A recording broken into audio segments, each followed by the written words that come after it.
and I may be biased because I grew up here, I think it's really unique. And I've never been anywhere else that's been anywhere close to it. I think it's given me a good opportunity at such a young age to be heard.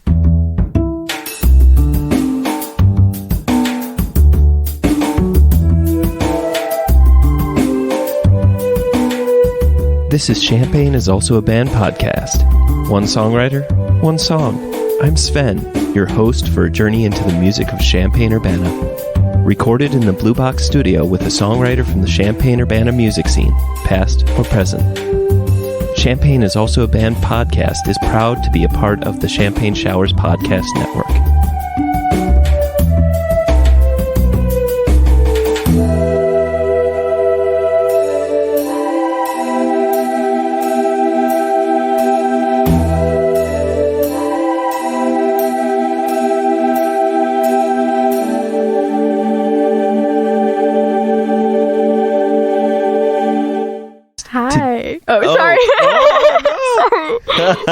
No, that's great. Oh, yeah, the intro. I got you. Yeah. Blooper. No, it's cool. So, welcome to Champagne is Also a Band podcast. Today, I have Alyssa Allen. Alyssa, welcome to the show. I'm happy to be here. Awesome. Today, we're going to be listening to your song, Untitled, which we just recorded in the studio. Since recording this episode, Alyssa contacted me and let me know that the new title of the song is Old Enough. Without further ado, let's listen to the song. Yeah.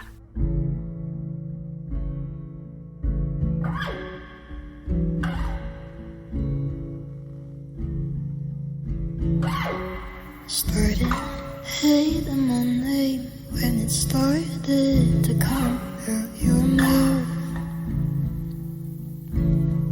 but I haven't seen your face in a while now, and I'm starting to like the way it sounds again. And if it had to be someone, it's okay, it was me. But I'll hold my breath until the last time your lights go out to breathe.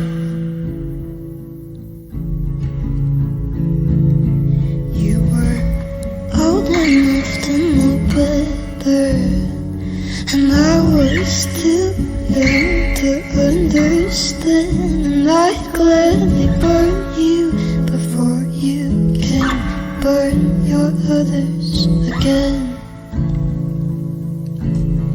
And I traded places so I'd get burned instead.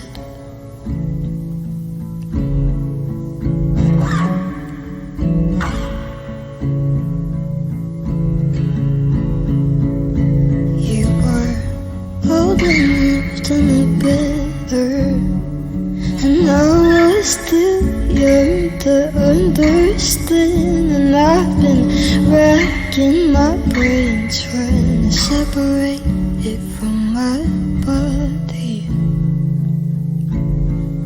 So I'll sit quietly till I can think again.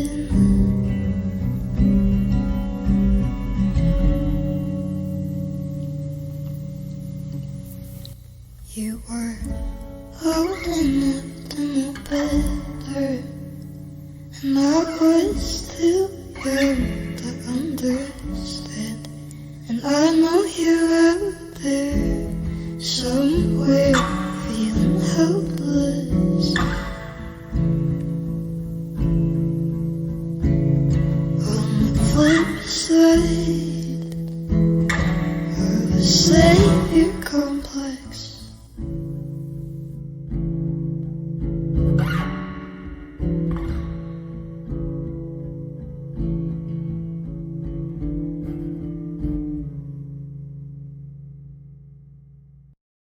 Welcome back. My first and favorite question to always ask is, what came first, the lyrics or the music? So usually it's always the lyrics. I feel like it comes to me throughout the day and I'll just jot something down in my notes app. But with this one, it started out completely different as like something like I was in my feelings, and it was like dedicated to all the people who have like helped me, like local musicians. And I was like, no, it's cheesy, and it was so obvious who I was talking about. I tried to make it as vague as possible. So I changed everything, but I really liked the chord progression that I came up with. So I guess like kind of both. I think it worked together, I feel like. Do you remember the first line that you wrote, or was it actually like the started hating my name when it started to come out of your mouth? Yeah, conveniently that was the first line that I wrote. I always get nervous when I feel that the subject matter is based upon a power dynamic where somebody may abuse that power dynamic. Mm-hmm. There's that thought of there's a lot of people that wield power without knowing that they have it, and then they just take advantage of it because they feel like they deserve it.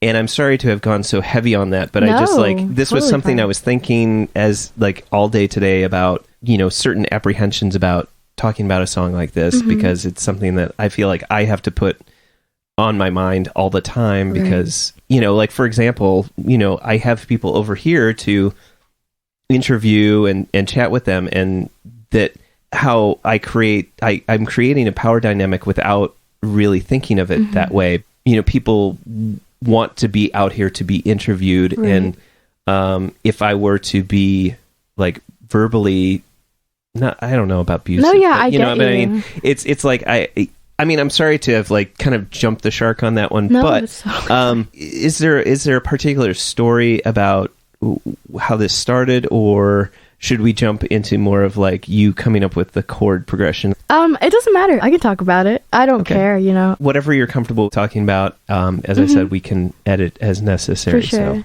yeah. So there is a specific, I wouldn't say instance, but I mean like time period of where this all came from. But you know, you're totally right, and I think the lyrics are self-explanatory. There was a power dynamic that, I mean, I felt like I wasn't treated the best way. I think it was a mix of that person kind of knowing, but also like each person was so invested in it. It could have been both. I mean, I'm sure. I'm really curious about what you were thinking about, since the first line was started hating my name when it started to come out of your mouth. I know that there is some self-explanatory part of that, but I'm also like, what were you thinking as you wrote that line? So I go by a few different names, you know, just like family, close friends. With closer people, they call me Allie. So it's kind of like weirder for them to call me Alyssa because that's all they've ever known me as. I mean, it's the same thing as like, I think of it when you get in trouble with your parents and you're upstairs in your room and they're like, Alyssa Renee Allen, come downstairs now. But with this person, it's like my full name was almost a punishment because they knew me as Allie, and Alyssa Renee Allen was only used against me, I feel like. It's like your name was kind of weaponized in a certain way. For sure. When there's a very narrative song from a singer-songwriter perspective, like I always think about where the person that is writing it is standing, like within kind of the time frame. When you wrote this, half the time I'm thinking about the person writing it, and like obviously part of it is written like this is in the past, but also the great thing about songwriting is that you can write something like towards the future. So I'm curious, like when you're writing this song, where were you standing? Standing looking back at an event or a interaction, a relationship with a person, and then is there a point at which you're looking forward? Does that make sense? Yeah, or is totally. this okay. No, I understand. When I wrote this, I was very much so like still in it and kind of dealing with like the aftermath. I mean, I was debating, like when I first wrote it, it was I hope you're somewhere out there feeling helpless, just because I didn't know how things were going to work out. And I changed it to I know, because I do know now. Right. I mean, I guess I was assuming, you know, when I changed it to I know you're somewhere out there. But yeah, in that sense, it was kind of me like hoping and thinking in the future, you know, what will it be like? I like the fact that this is definitely turnabout is fair play. You know, you basically changed. At the time, that person may have had power, but now it's like they have nothing. Right, kind exactly. of, you know. When did you develop your your singing style. There's a few people that I could say, oh, it sounds kind of like this artist that everybody knows, but not 100%. and I just feel like it's very distinctive. Well, and even as we recorded, it's very much like your songs need to be heard close. So close mic, and like the way that you sing makes people want to listen to your words and say things. You know what I'm saying? I think it's because I don't enunciate very well. I've been told that I sing in cursive, so it's very hard to understand me. I love which is that. fair. So you have the chords. Like, when did that all kind of come out? I'm always curious, like deciding on putting it at your capo on the second fret and doing the shape that you're doing, and like I'm just kind of curious how that came about. Yeah, so I have a really hard time coming up with chord progressions and melodies just because that's the one thing that psychs me out. I feel like that really puts a song together. I don't know, I think I overthink and second guess myself, and I put a lot of pressure on myself. A good chord progression can change a song completely, and so I get scared. With this one, I tried to stay away from finding a solid chord and kind of just letting it take over. You know, like it is a G shape. I didn't intentionally start with that. I just tried to do it in whatever way felt right with the song. There's so many things that are happening, and I'm sorry, here's me geeking out a little bit about like songwriting, and then also just how the guitar does cool things. You're doing something that creates several things. It's like this cascade effect. So not only are you playing the G chord, but then you create these like sustained chords because you slide it up to a different part. You're keeping the same shape. Mm-hmm. And then at the same time, it creates this dissonance because you have these open strings that are ringing out. But also because, and we talked about this as we were about to record, is like, I love the fact that you have this like gritty string noise that gets created. It creates its own percussion. In between each chord, there's a thought that happens like this, almost like changing a channel, right? Like, but you could have just done them as open chords rather than having them be these shapes. It changes the nature as you arrange and how you choose to center yourself on the fretboard. So that's me. But anyway, I don't know if, because no, completely. I knew one thing, and that was I just wanted it to have a certain feel to it, and the slides were definitely intentional. That is the one thing that I knew for sure. Like, I didn't know the chords that I wanted to do, but I knew I wanted it to have that sound. Did you work out both of the verses first, or did you do the verse and then jump into the chorus, and then you said, oh, I have to do a second verse? That's a good question. It was definitely in order. I wish I could like come up with a chorus first, but I really struggle on choruses. So the verses are always easier. The first verse was obviously first, and then the chorus, it was based on the chords that I wanted. That's what I struggle with, is placement. Yeah. I guess I don't really know, you know? Well, isn't that kind of the thing about songwriting, is that, you know, we have instruments that we're comfortable with, and it's like in messing with how different ways to play the same chord, like you create that sense, that forward momentum, or whatever kind of mood you want to set. When did the chorus, how did that kind of come about? You were old enough to know better, and then you were too young to understand. I'm curious if you hear that musical line in your head, and then you do the chords, or are you with the chords and then sing on top of it? A little bit of both. I feel like you could start a song a certain way, and then as the established verse kind of creates a format, and then you're like, oh, maybe I can just then put that into, or I'll just change one of the chords to make the chorus a chorus sound, you know? The line, old enough to know better, too young to understand, was something that I had in my notes for a while, and once I changed the topic of the song, I knew I wanted to have that in there. So those lyrics did come first. The chords, per se, like, I don't know any of the chord names in the song just because I was going off of what felt right, and I didn't want them to be like solid chords that I always knew or like always went with for each song. I did have those lines, and I was just trying to mess around and make sure that the chords sounded right with each other, and just went off of that. I keep trying to figure out, you know, what is my favorite part, but it's like, it's usually in songs like this that have a very strong emotional context, like, it's always the ones that taste the worst, you know, that you're just like, oh yeah, that was just terrible, you know? And I mean it in the very like, I hated the way I said that. But anyway, whatever. When they just have a hurt about them. Your first chorus, it was, you were old enough to know better and too young to understand, but and I gladly burn you before you burn your others again, and I trade places so I'd get burned instead. You've already been in a bad situation that you're also at the same time willing to let that continue, just as long as it doesn't mean it hurts somebody else. Yeah. Which, as I said, is one of those, it hurts however specific you'd like to be. But like, what was going on that you felt that you needed to take that mantle in a way? It was right around the time where I had just spoken up about it, and not publicly per se, but like to people that I felt needed to know to kind of handle the situation, because it was out of my hands. I couldn't really do anything about it. And so in that, like, I knew that if it happened to me, it could happen to anyone. So yeah, like I'd rather burn you before you can burn your others again. I was a tattletale, and I think that's okay. As long, like, I can be a cautionary tale, that's fine, as long as it doesn't happen to anyone else. Honestly, I do not know what I'm talking about, so I'm just saying this, but I do think it's important that giving yourself the title of tattletale, I'm very sorry that's how it felt.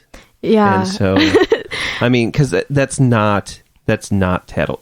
Yeah. I mean, that's, I don't know. I get what you're saying. It shouldn't feel like it. Bullshit term that we gave people that get hurt. Yeah. And so, like, the next part that I think is really cool in your song is after the second chorus, there's the pause, but you also, how did you come up with those different chords? Like the chords that are even more dissonant. Usually, like, you think of the suspension as kind of a beautiful dissonance, but this was like less of the beautiful dissonance.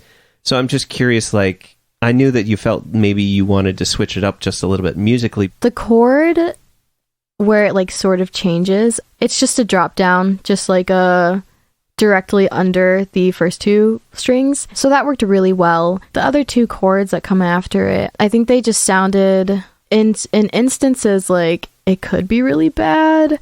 It could sound really horrible. And I think that's the point, you know? Like, I didn't want it to be perfect or like too happy or too stuck in a certain type of chord, you know? Like, I didn't want it to be too bright, too sad. I wanted it to kind of go together. I find it fascinating when you've said something in a chorus, in a verse, and then in a certain way you either do a musical change and then you come back to it. I always think that there's that feeling that even though you may repeat some of the same lines, that there's like a recontextualization. So my interpretation is that when you have that switch up, that you're turning the tables. Like before, it was about them having a power over you, and then that second time that you do the chorus for the last time, it feels like you're back into the power and you have it. I never realized that I like that mechanism so much, where it's like you repeat something again, but because somehow it just manages to have a different context. So I'm just curious, like, what is your favorite part or line in this? It's either I'd gladly burn you before you can burn your others again, or the very last part, I hope you're out there somewhere feeling helpless, on the flip side of a savior complex. One of those two. Why was this the song that you wanted to talk about today? It's still a very relevant thing in my life and something I have to work through. I second guess myself a lot, but saying those lyrics over and over, you were old enough to know better and I was too young to understand, kind of just reassures myself that I'm not crazy, you know? Right. Yeah.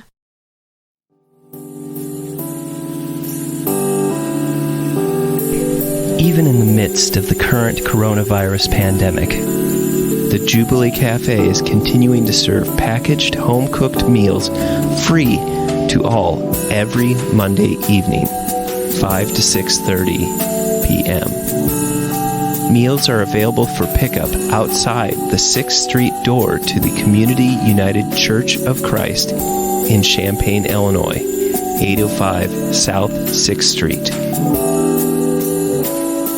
Jubilee Cafe's mission remains the same. Feed hungry people by cooking healthy and delicious meals. We are open to anyone who cares to receive a meal.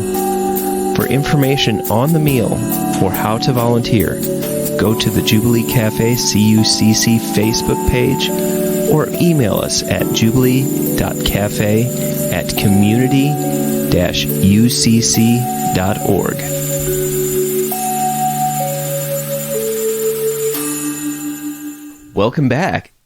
So, Alyssa, do you have a favorite Champaign-Urbana venue? Actually haven't played many places, but I would say I'm pretty loyal to the Canopy Club just because that is the first real place I ever played as a solo person. Was that as part of an open mic? Yeah, so I did first gig rock camp. Through that, I started taking lessons from Carrie from the Bashful Youngins, and she took me to my first open mic. And that was at the Canopy Club during their Monday night. Yeah. Awesome. So are you're excited that it's coming back? Yeah. That was really interesting to see Annika continue the Espresso Royale open mic and also Canopy Club, Mike Ingram, continuing that on in Zoom during the pandemic. Yeah. And it's funny to me that those times really reinforced how our need to interact and connect through music were super evident. It was so important. That meant normalcy for a lot of people. Mm-hmm. When I first, quote unquote, entered the scene by myself was 2019, right before everything got shut down. And I was 17 and I was really scared, and I don't think I was ready for a lot of the attention I was getting. And it's not like I was getting a lot, but it's definitely something that I wasn't used to. And so the pandemic, it put everything on hold, so it was kind of my excuse to just take a minute and shy away. So I did go to a few of the online open mics, but I definitely took a minute. I didn't really feel like participating as much in the open mic as much as just observing, which I think that was kind of a neat dynamic too. Is that was the first time that I actually saw Emily Antonacci. Yeah. So it was wow. I think that's how she got into it. Yeah. Which, that's just crazy. And I think that's so... It was something that we would never have noticed unless we actually were forced to do it that way. Do you hope to move forward and play out more and where people can maybe find you? Yeah. Yes. I just terrible question. I definitely do want to play more, but I have a really hard time taking opportunities or rather create them for myself just because I do question the validity of my presence in the scene. And that just comes from, second guessing and insecurity, which everyone has.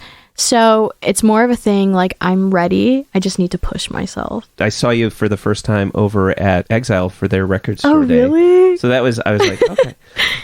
Here's my big question. The thing that I've been thinking a lot about, just as a byproduct of the pandemic and being isolated from other people, when we come back, how do we reevaluate and think about what the scene is and what a music community should look like? So I'm just curious if you, what do you think makes a good music community, or what could we do better? I think that the virtual open mic, every gig that has come from that has really brought all styles together. Record store, I'm definitely not a rap artist, and I'm definitely not, I don't have a band. It's very me and my guitar. That's what it is. Uh-huh. It's supposedly intimate and, personal, but there were so many different acts up there. And so in that way, I feel like open mic has helped because I do think it's really easy to be isolated in a group, whether it's age, genre, just kind of bringing things together. What would you think that Champaign-Urbana could do better? Honestly, I'm sure there are many problems with it, as anything does have, but I don't know. I think it's a good mix of people, and I may be biased because I grew up here. I think it's really unique, and I've never been anywhere else that's been anywhere close to it. I think it's given me a good opportunity at such a young age to be heard, and working with older people is just it's a blessing. I don't know. I think a lot of people can turn younger people away and be like, oh, you're so young, you don't really know. But they never have. They're very welcoming. It's super important at this point, as things are waking back up and some places have closed and some places are like, no, we're never going to be a venue ever again. I think it's important to recognize that it only makes our scene better to have more venues. It's really easy to get stuck in a favorite venue that you like. Like I said, I'm very loyal to Canopy and NOLA's. And so venturing out of that, I think like a lot of people do stick with their favorite venue. And that makes things hard because if you're not necessarily into their genre and that's the primary genre that plays there, yeah, I can see that being a problem. Yeah. I thought it was really interesting when I talked with Charlie about the Rose Bowl.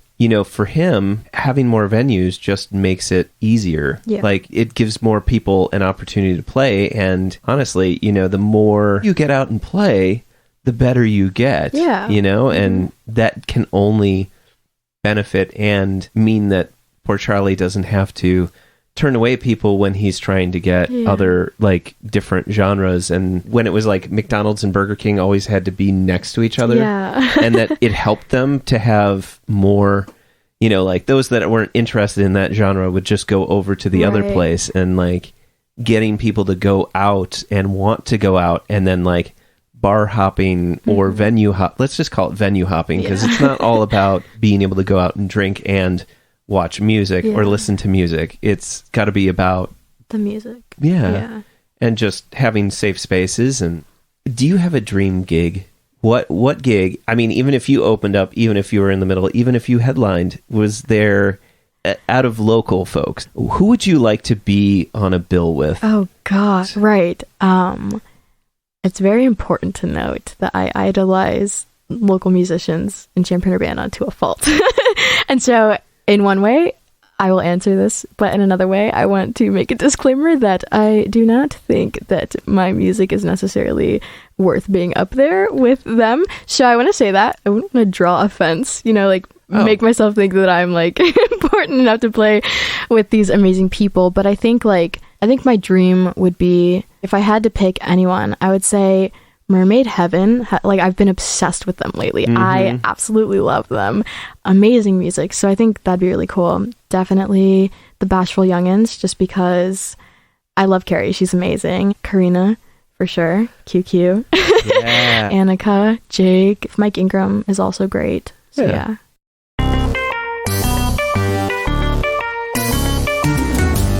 Champaign is Also a Band podcast is proud to support Exile on Main Street. Exile on Main Street, located in the old train station building at 100 North Chestnut Street in downtown Champaign, has been helping to build record collections since 2004.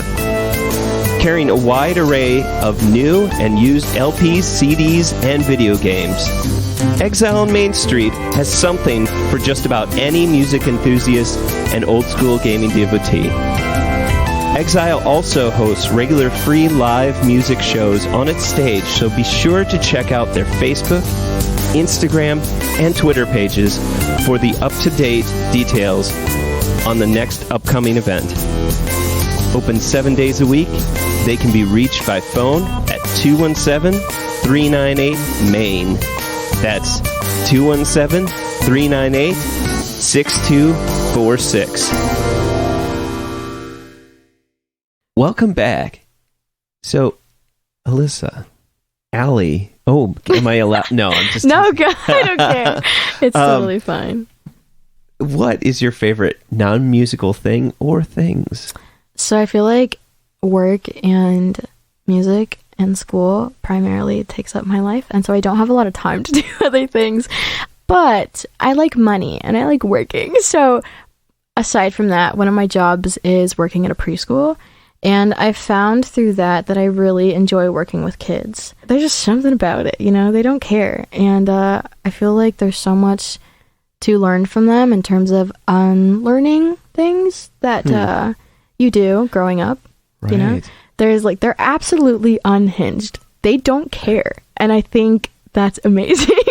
Yeah. Is there a particular age group that you like, or just like the preschool is that sweet spot of unformed clay mentally? I'm in communications now, but I was going to teach high school. That's the track that I was on in college.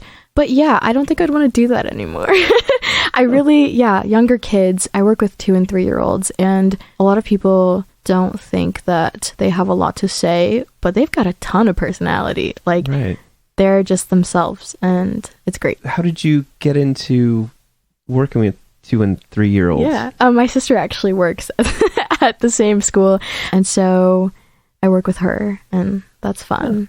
So did you work with the kids and everything through COVID and all of that? Oh, okay. Yeah, it's a super new job. I want to say I've been there for like only 2 or 3 months. That's really cool that like in 2 to 3 months of working this job that you've made that connection. I think like it definitely would be different if I was teaching high school, but I feel like you get hit with a lot when you work with like younger kids because they really throw it all out there. And so I feel like past 2 or 3 months have felt like a very long time. And so I have made connections with these kids. I feel like I've been with them forever.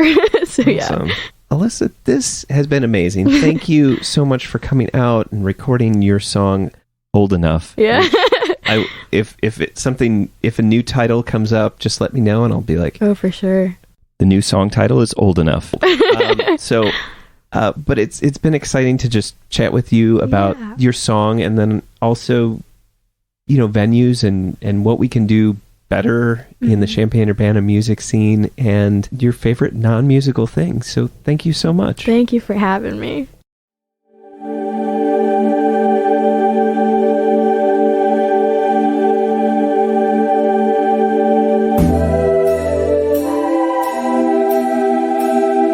Thank you for listening to Champaign is Also a Band podcast. This is Alyssa Allen reminding you great music is out there. Go find it where you live.